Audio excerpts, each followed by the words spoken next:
Hello, DM Geezer Jim here to continue reading the freaking manual. We are doing our audiobook read through of the 2024 Dungeon Master's Guide. We're picking up here in Chapter 5, Creating Campaigns, and in getting into the next section, Planning Adventures.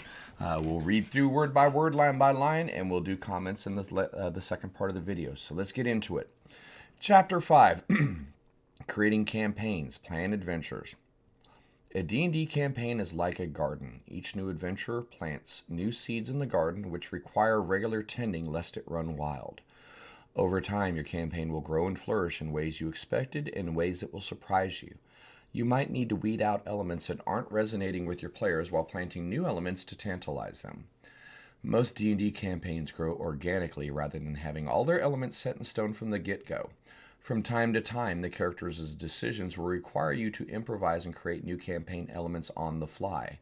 For example, a new location might need to be developed to address the needs of the unfolding story, or certain NPCs might need fleshing out at a moment's notice. Other parts of this book, such as non-player characters and settlements sections in Chapter 3, can help you expand your campaign quickly. Episodes and serials. There are two basic ways to think about how adventures fit together in your campaign, as distinct episodes or as a serialized story. If you're not sure which type of campaign to run, ask your players what they prefer. If your players have different preferences, you can intersperse episodic standalone adventures among serialized adventures to break up the bigger story. Episodes. An episodic campaign is a campaign in which the component adventures don't combine to form an overarching story. Episodic adventures are standalone quests, and the villains who appear in one adventure rarely resurface to trouble the characters again. If your game group plays infrequently, an episodic campaign might be ideal because the players can enjoy the current adventure even if they've forgotten the details of earlier adventures. Starting a new episode. In an episodic campaign, the start of a new adventure doesn't necessarily have any connection to the end of the last one. The action might pick up immediately after the end of the previous adventure, but it might instead begin weeks, months, or years after the last adventure, allowing interim events to unfold while the characters take a break from adventuring. Serials. A serialized campaign is one continuous story broken up into smaller parts that flow naturally from one to the next. It often has one or more overarching threats, and the outcome of one adventure can affect how the rest of the campaign unfolds. If your game group meets regularly and often, a serialized campaign allows you to keep your players guessing what will come next as the campaign builds towards a satisfying conclusion. Linking adventures.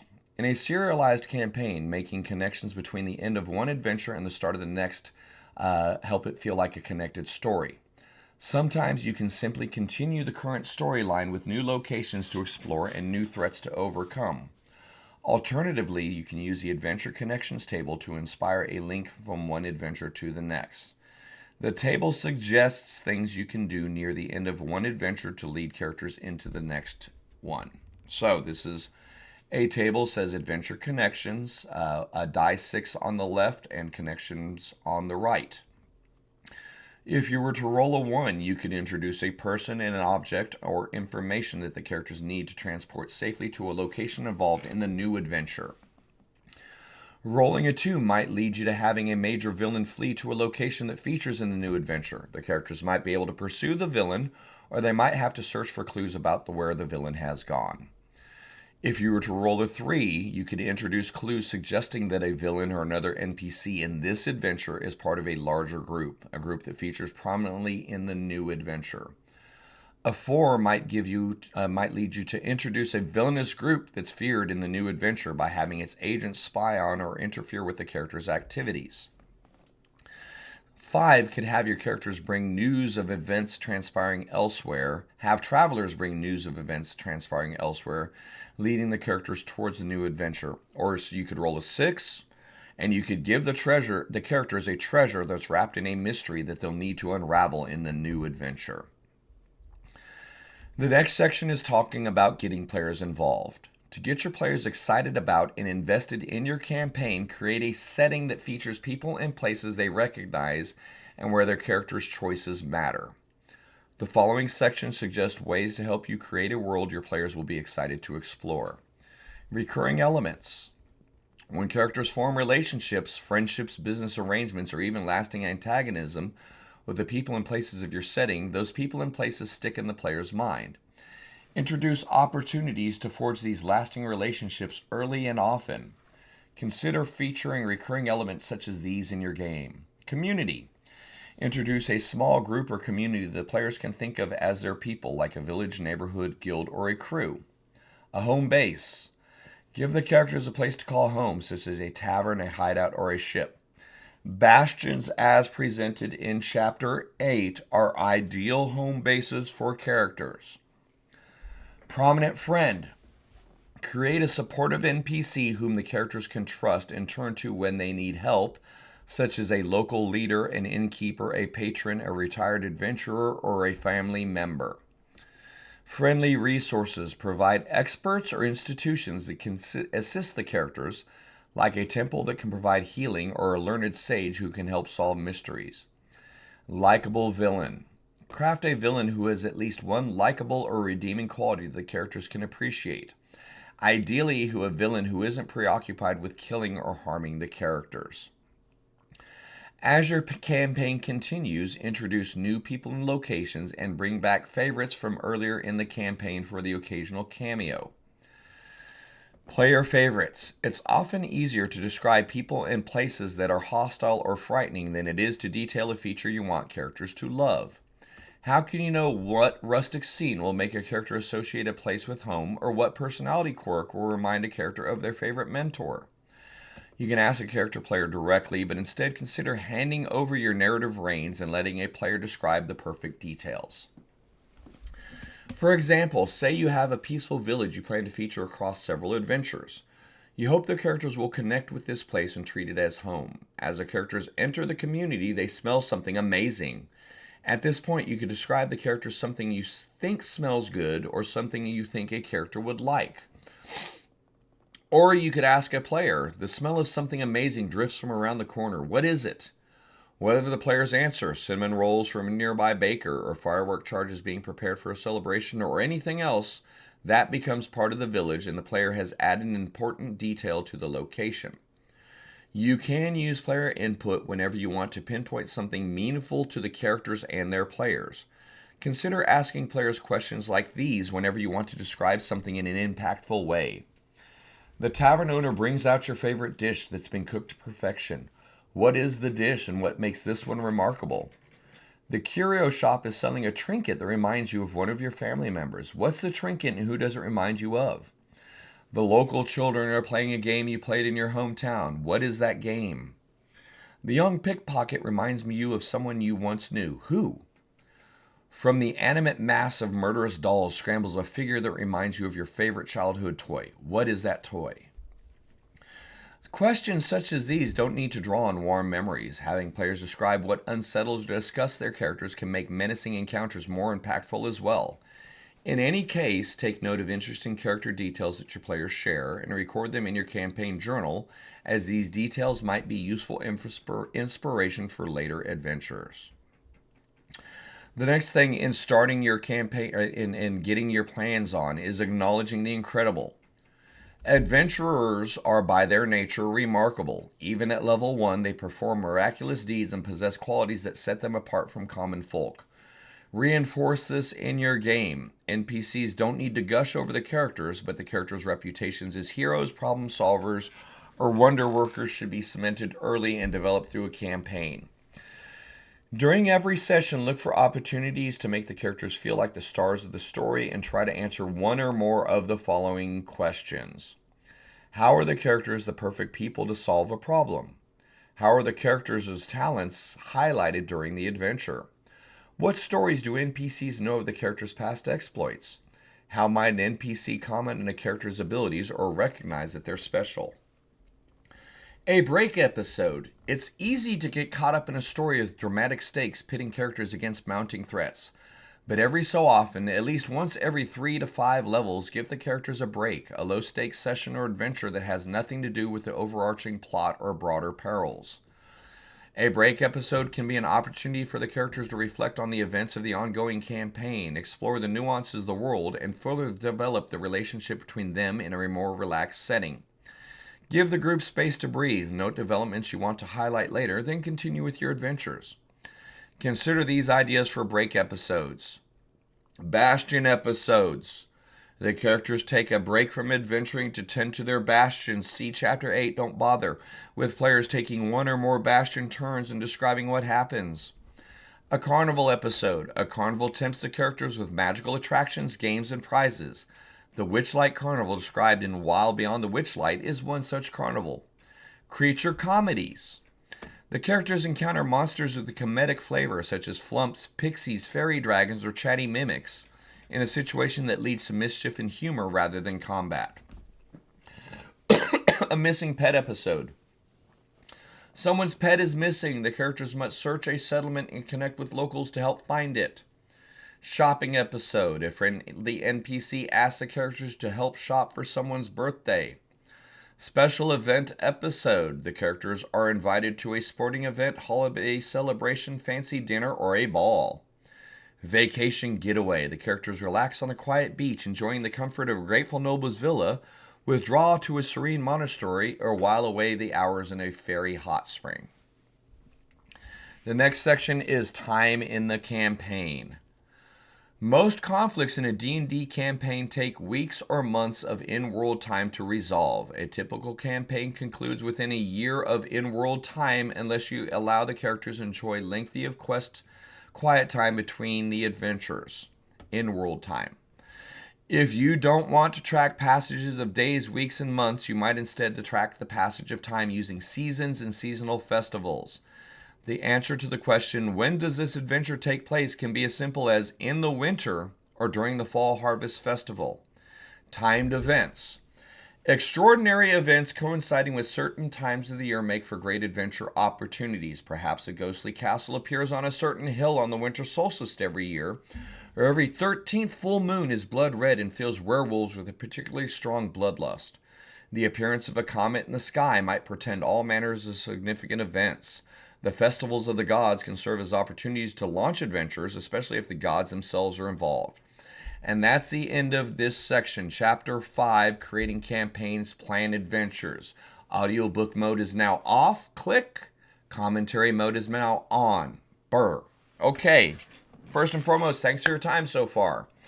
So, planning a campaign, life's like a garden, man. You dig it. I mean, that's not a bad analogy. We talked about that in the campaign premise when we said pick 3 conflicts, because you never know which one's going to stick with your players. This is the same thing. When you're planning your adventures, make sure you have lots of different directions you can go. So either A, you can maximize on your players' interest, or B, you can allow your players to fail forward should they have messed something up along the way. You don't want a campaign that is so predicated on every single point being a success that if they fail, the campaign ends, right? That's part of your planning your adventures. Episodes and serials. These are very much interchangeable components, excuse me. Most campaigns by default are episodic, okay? Serialized. Most campaigns are following a long-term story through fruition. But some campaigns can be based on episodic gameplay. My Waterdeep Dragon Heist game is a perfect example of that. That's more of a Seinfeld. Each session, something different is happening. The only thing that is in common from one session to the next is that they own a tavern and they're trying to build it up. What happens beyond that is more episodic. A serial campaign is the pursuing the MacGuffin across the continent to keep the ritual from happening. Everything builds from one to the next, okay? By default, your serials are going to be linked adventures. The little table here that says Adventure Connections, if you've got a role on this, then I would say go back and look at your campaign design to begin with. Each adventure by default should lead to the next in a serial campaign. These might provide you some clues or some ideas or some inspiration, and when you end up in the inevitable stuck point, shit, how do I get them from here to there? Then this Adventure Connections table can be very helpful. It can give you a small adventure idea to fill in the gap to get you from point B to point C, for example. Getting the players involved. I like this section. Okay, I like the idea because if your player, again, your characters are the only way your players can interact with the world. If your characters are not invested and involved in the world, the players will not be.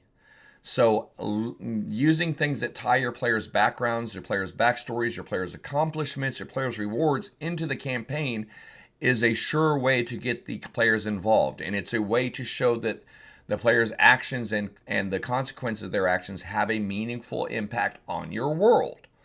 I was shaking my head heavily during the home base thing on Bastions. We're going to save Bastions for Chapter 8. They get mentioned a lot.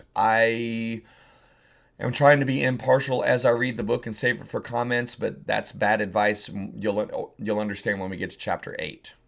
Friendly resources, locations, factions, people, all of these things can tie your players to a place in the world that they care about, which then makes ties the characters to something they care about, which means the players care about the something. So when your characters are invested in the world, your players are invested in the world, it's more immersive. It's easier for them to buy into what you're trying to sell, so to speak. It's easier for them to continue with the campaign when they care about the world. Recurring elements are a great thing to use to make them care. Okay, likewise with the player favorites. Knowing this is a little bit of a different shift. This is more about co-building your world. I like the advice here.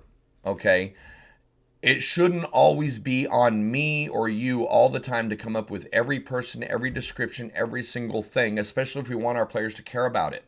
Rely on your players. Build off of their cues. If there's a band going in there that like to dance, have them tell you what kind of dance they're doing. Oh, this is the most popular dance in the grand marches right now, man. This is the hot shuffle. Let your players have fun with that. Take those notes and let them help build the details of the world.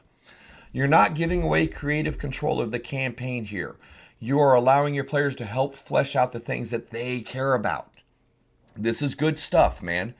You may not be as heavy-handed, or you may be perfectly as direct as these questions are listed.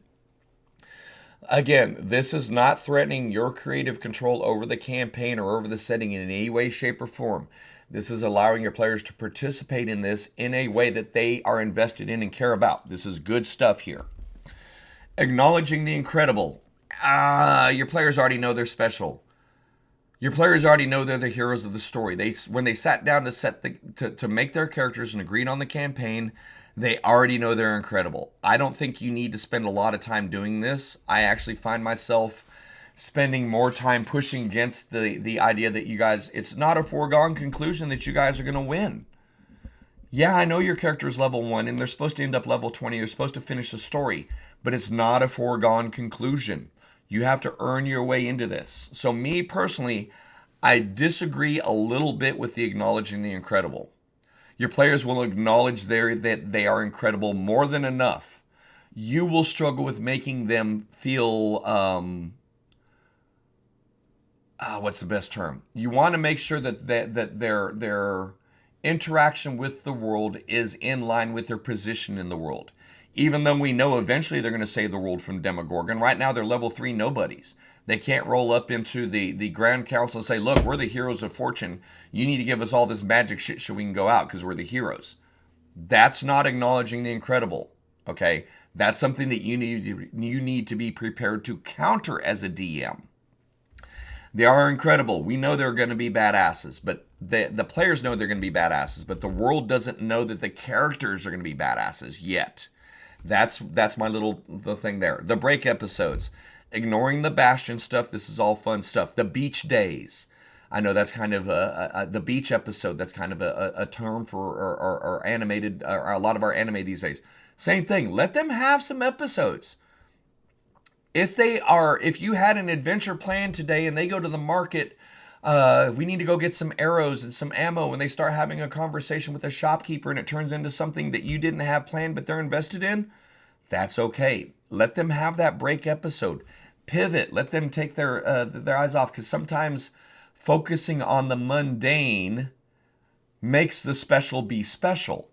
If every single day of their life, if every single adventure that you plan is an escalating threat there's always tension, there's always pressure, and eventually it's not, oh, okay, is it going to be a blue dragon today or a red dragon today? Damn, it's dragon day, isn't it? That's right. You don't ever want your players behaving like that or feeling like that in the game. So giving yourself break episodes to add a moment of levity, a moment of humor, a moment of the mundane to make the special feel special. That's the key here in your quote unquote break episodes. Great advice here. Time. Time is something that you have to keep track of. They didn't put a big thing here, but you know what? It's not as hard to keep track of as people think it is. Every time your players take a long rest, put a little hash mark somewhere. If they've been traveling for 3 days, put 3 hash marks there. You definitely want to keep track of time in your campaign, especially if you're like, hurry, adventurers, before the next full moon, we have to have this solved, otherwise the world ends. You better know what day of the month you are, and you better be able to keep track of the days between now and the next full moon if you want that to matter. Time is one of the things that we, the dungeon masters, put on ourselves, and we, the dungeon masters, have to track it. But time adds urgency and reality to the world as well. If you've ran 70 game days and it's still summertime, you're breaking the immersion of your world. Make sure to pay attention to a calendar in game so you can describe the shifts of the world. You can use, like the book was saying, different festivals, different holidays, different events to mark the passage of time. It's going to make your world more livable, more believable, and it's going to add the sense of urgency and finality to your campaign. If your players know that time is passing and they know how long they've been on an adventure. Very important things. But hey, that's that for that video, or that's that for this video. We are finishing up Chapter 5, Creating Campaigns, the Planned Adventure section. Some good stuff here. Episodic versus serial, these are all interchangeable. Most everything in this chapter ultimately is interchangeable. They're broken down into separate terms so you can understand each of them before you start combining them. You may not agree with every term they use, you may not agree with everything, but it is a good starting point for a new DM. There's a lot of ideas and a lot of things that you need to keep in mind as you are planning your campaigns and your adventures. Thank you so much for your time. Likes, follows, subscribes, button pushes. Join us over on Twitch if you want. DM Geezer Jim there, just like I am here, man. Leave some comments, leave some questions. Let me know what you're thinking about the series. But above all else, thank you so much for your time. We'll be back to close out Chapter 5 here pretty soon. It'll be Chapter 5, Ending a Campaign. We'll see you for that one. Take care.